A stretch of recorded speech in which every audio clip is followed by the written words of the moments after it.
চান room rate করবা? ছি, কি বলো এগুলা? তোমাকে আগেই বলেছি বিয়ের পর যা ইচ্ছে করিও, তার আগে না। প্লিজ চান, শুধু একবার, আর কখনো এমনটা চাইবেন না।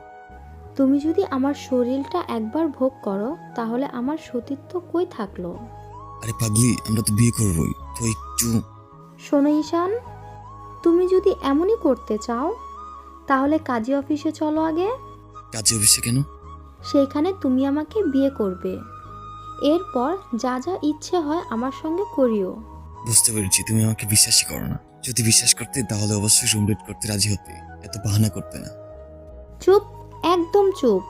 যদি এতই ভালোবাসো তাহলে আমাকে বিয়ে করতে সমস্যা কোথায় এখন তোমার? আমি তো কিচ্ছু করি না। যদি জব করতাম এই মুহূর্তে বিয়ে করতাম। যখন জব হবে তখন আমাকে বিয়ে করে রুম ডেট করিও। আজ আমার সঙ্গে এমন করবে, কয়দিন পর বলবে জান তোমার সঙ্গে ব্রেকআপ। আমার বাবা মা অন্য স্থানে বিয়ে দেবে, ক্ষমা করে দিও। আরে এমনি না। শোনো ঈশান, তুমি যদি আমার সাথে সম্পর্কে থাকতে চাও তাহলে এমন কথা আর কখনো বলবে না। যদি এমন করতে ইচ্ছে হয় আমাকে বিয়ে করো, তারপর যা ইচ্ছা হয় করিও। শোনো না। আমি চলে গেলাম।